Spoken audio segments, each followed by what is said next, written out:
Asesinos en series, atentados terroristas, secuestros, desapariciones, asesinatos y demás casos tienen algo en común, que todos y cada uno de ellos se ganaron el título de ser unos crímenes atroces.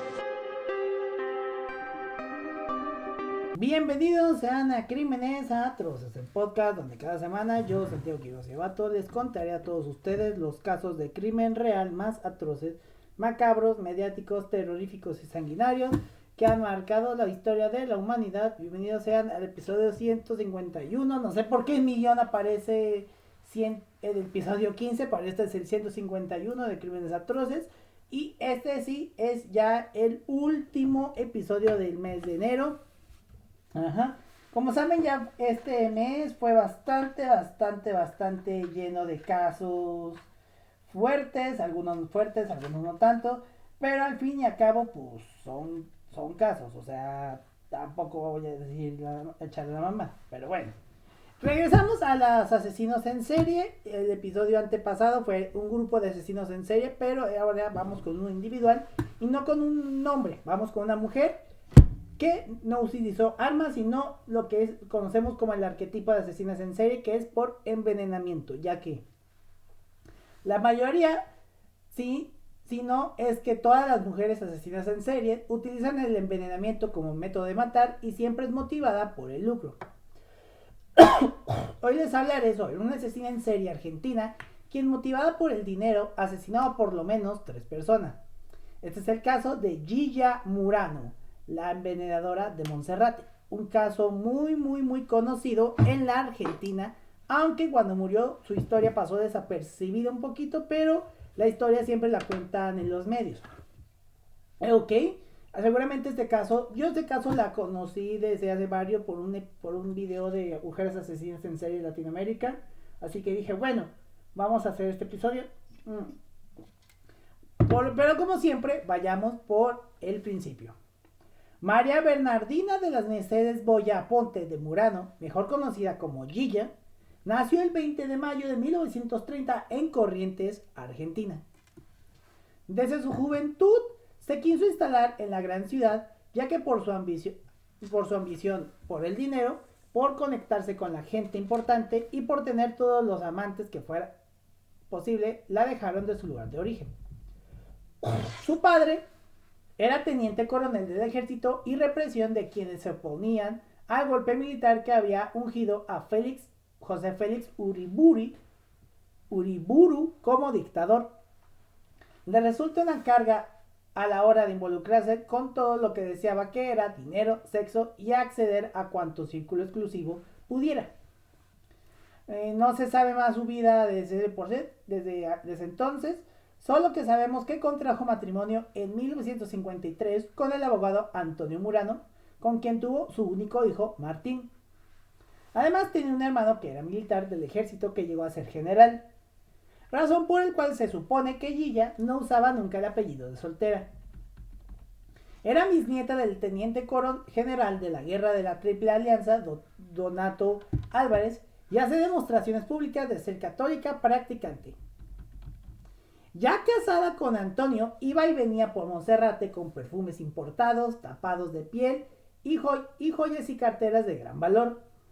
No era fruto del trabajo de su marido, que había instado a Gilla a ser ama de casa y que tenía un pasar sobrio. Más bien obtenía regalos de los sucesivos amantes que pasaban por su vida. Gilla mantenía frecuentemente relaciones extramatrimoniales y se le conocieron varios amantes. Ella se jactaba de haberse acostado con más de 250 hombres, por lo menos. Incluso algunos de sus amantes llegaron a encubrirla de buena fe cuando la Cámara de Apelaciones revocó la libertad concedida por un juzgado de primera instancia y ordenó su captura. Martín Murano declararía que Gilla y su hermana se cubrían mutuamente para sus aventuras extramatrimoniales y que ambas padecían de un esnovismo y un materialismo extremo. No sé qué es el esnovismo, googleenlo ustedes. En algún momento de los años del último golpe militar y en plena Plata Dulce, per, pergueñó otra vía para hacerse dinero. Murano fue autor intelectual y material de una de las primeras estafas finalidades que se recuerden en Argentina. Cautivaba a amigas, familiares y vecinas a quienes le pedía dinero bajo la coartada de que invertiría ese dinero y se los devolvería con intereses. A medida que conseguía más inversoras, devolvía lo invertido y algo más a las que le habían dado el dinero antes. Así funciona el esquema Ponzi o la piramidal. Se corría la voz que el negocio funcionaba y tenía cada vez más personas interesadas en participar del supuesto negocio.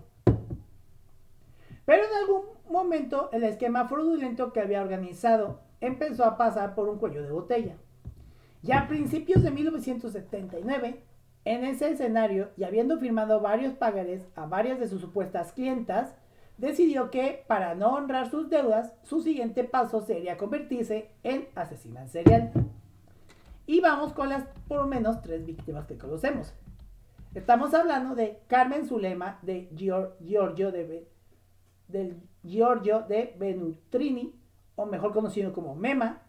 Su prima segunda, tentada por las promesas de jugosos intereses, entregó a Gilla un montón de dinero, no muy significativo, con el propósito de que lo invirtiera. Luego del éxito de su inversión, decidió hacer otra. Su vecina y concubina del hermano de Antonio, Nilda Adelina Gamba, hizo lo mismo, y una amiga de esta, Leila Elida Fromaciano, mejor conocido como de Ayala, conocido como Chicha, también se sintió atraída y decidió invertir. Gilla aumentaba desmedidamente su amistad hacia estas y sobre todo las visitaba con mayor frecuencia. El sábado 10 de febrero de 1979, Nilda Gamba comenzó a sentir dolores agudos en el estómago y náusea. El médico que la atendió le diagnosticó intoxicación y ella recordó al médico haber tomado el té con Gilla Murano esa misma tarde. Gilla se ofreció a cuidarla, pero en la noche, empeorando, entró en estado de coma y falleció el domingo en la madrugada. Gilla buscó al Dr. Denner, el primer médico que la atendió, con el fin de que firmara el certificado de defunción. El médico se negó, alegando que él no había sido el último en atenderla. Ante tal inconveniente, Gilla se dirigió al médico de la cochería, quien se aceptó el trámite a cambio de una propina. La causa de la muerte, según el certificado, fue paro cardíaco no traumático, fórmula que evitaba la autopsia. Un mes y medio después, durante 3 días, no se supo nada de Nilda. Se hizo la denuncia a la policía y cuando forzaron la puerta encontraron a Nilda tirada en el piso, víctima de un coma diabético. Aquella vez fue Gilla la persona que vio a Nilda por última vez antes de que se descompusiera. Puede que haya sido un intento de envenenamiento que no resultó, o tal vez lo del coma diabético haya sido de verdad, eso no se sabe. Días más tarde, cuando debía devolver el dinero a Chicha Fromaciano, Gilla fue a su casa a tomar el té y a tranquilizarla. Según ella, convinieron en encontrarse esa misma noche para asistir al teatro. Cuando Gilla y otras personas fueron a buscarla, nadie contestaba. El 22 de febrero, los vecinos del edificio denunciaron a la policía que el departamento ocupado por Chicha salió un olor penetrante y que nadie contestaba el timbre. Al forzar la puerta encontraron el cadáver sentado frente a la televisión y a su lado restos de pescado, masas finas y una taza con un poco de té. También en este caso, el médico de la funeraria excedió el certificado de muerte, que fue un infarto de miocardio no traumático. Y el 24 de marzo, Mema de Giorgio Venturini sintió náuseas y un profundo malestar. Desfalleciente, se arrastró hacia el piso del edificio, pero presa del vértigo perdió el equilibrio y cayó haciendo ruido, el cual escucharon los vecinos y acudieron a socorrerla. En ese momento llegaba Gilla Murano, quien preguntaba a los vecinos si Mema había dicho algo antes de perder el conocimiento. Sospechoso. De camino al hospital, en la ambulancia, al fallecer la víctima, le preguntó al médico si sería necesaria la autopsia. Cuando Diana María Venturini, hija de Mema, intentaba poner en orden las pertenencias de su madre, descubrió que faltaban unos pagarés que habían sido extendidos como garantía de los depósitos de Gilla. Ante este hecho, indagó al portero del edificio, quien recordó haberle dado las llaves del departamento a Gilla minutos después de que ocurrió el incidente, con el propósito de hacer unas llamadas a los familiares, las cuales nunca se hicieron.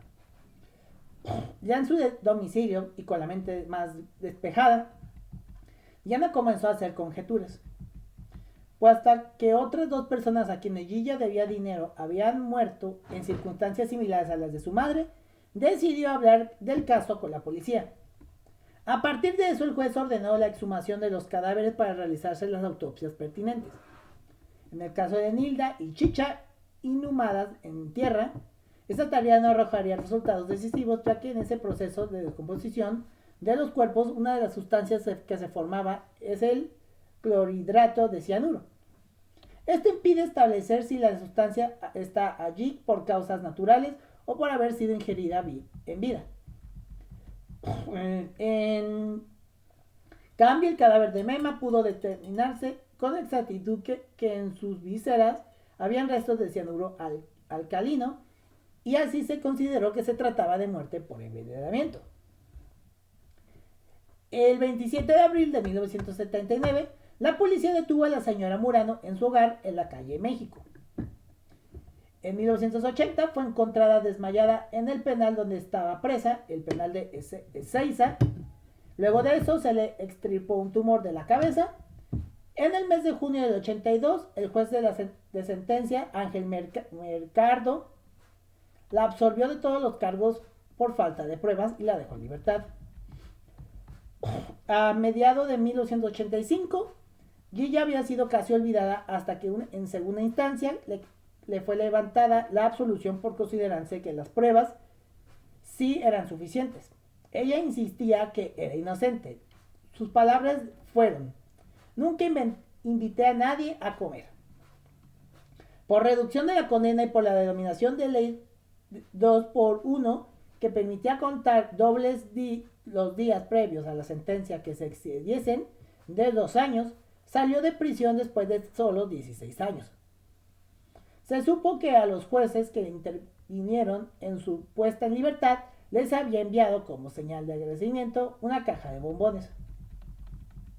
Según su propio hijo, el propio hijo de Murano, Martín Murano, su madre falleció sola en un geriátrico del barrio de Belgrado, en Buenos Aires, el 26 de abril de 2014, aunque su muerte pasó desapercibida en su momento ante los medios de comunicación. O sea, falleció ya hace ya como 11 años ya esta señora. Como siempre pasa con cada caso de asesino en serie, inspiró a la cultura popular. El propio hijo de Gilla, Martín Murano, publicó en 1994 su libro Mi madre, Gilla Murano, en donde destaca la frialdad de Gilla y la supuesta convención hacia él de su culpabilidad. La escritora argentina Marisa Grinstein, en su libro publicado de 2000, Mujeres Asesinas, incluyó su caso bajo el título Gilla Murano, amiga.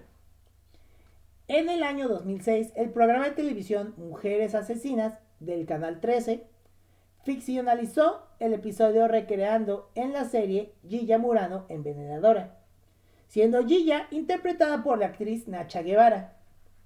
Al final del episodio se ve a la verdadera Gilla Murano añadiendo un comentario al respecto y defendiendo su supuesta inocencia. En la primera temporada de la adaptación colombiana de la serie Mujeres Asesinas Colombia, hay una adaptación titulada Mariela la Envenenadora, interpretado por Lorena Meritano. En la segunda temporada de la adaptación mexicana de la serie Mujeres Asesinas México, también hay una adaptación titulada Tita Garza Estafadora, interpretado por Patricia Reyes Espíndola. El 11 de julio del 2017, la serie chilena Irreversible, conducida por Carlos Pinto, emite un capítulo basado en los crímenes de Gilla Murano. El 13 de noviembre del 2025, o sea, hace poco, hace unos 2 meses, se estrenó una miniserie de televisión con el nombre Gilla, exclusiva del servicio de Internet Flow. En marzo de 2016 se estrenó Gilla el musical, una obra de teatro que recreó su caso. El libreto es de Osvaldo Bazán, con música de Ale Sergui y dirección de Ricky Pascus. Gilla fue interpretada por la actriz Karina K., su hijo por Tomás Fonsi, su marido por Patricio Contreras, su amante por Fabián Gianola, y las 3 víctimas por Tiki Lovera, Virginia Kaufman y Iride Mockert. En abril de 2025 se estrenó la versión cordobesa de la obra Gilla, el musical con el libreto de Osvaldo Bazán y la música de Alex Sergui, bajo la dirección de Luciana Segerro Ruta y Alejandro Isidoros, con la producción de Teatro La Brújula, con gran elenco en escena. Laura Ortiz como Gilla, Daniela Fontanteno, Eleonora Metral y Ceci Mata como las amigas, Joaquín Torres como el hijo, Gabriel Cambiaso como su marido y Nelson Balmaceda como el amante. Y este fue el cortito caso de Gilla Murano, la envenenadora de Monserrate. Así es, un caso corto pero muy informativo. La verdad, este caso sí da mucha intriga. ¿Ustedes qué piensan? Si fue culpable, si fue inocente. Yo obviamente sé que es culpable, pero a veces hay que presumir de inocencia. Pero bueno, con esto despedimos el episodio. Gracias por escucharnos en este arranque de año. El mes que entra llegan muchos episodios buenos, que incluyen, por así decirlo, a luchadores, una corrupción policial, un gángster de los 50, entre muchos otros casos. Y un caso de feminicidio en México de una niña menor. ¿Qué caso será? Lo sabrán más adelante, ahora con entrada en febrero. Por lo tanto, yo me despido. Recuerden seguirnos en redes sociales. Estamos en Instagram como @crimenesatroces podcast y en Twitter como @crimenesatroces. A mí me encuentran en Twitter como @santqs99 e Instagram me encuentran como santiqs99. Con esto me despido, nos vemos y nos escuchamos la próxima semana. Hasta la próxima, muchas, pero muchas gracias. Asesinos en series, atentados terroristas, secuestros, desapariciones, asesinatos y demás casos tienen algo en común, que todos y cada uno de ellos se ganaron el título de ser unos crímenes atroces.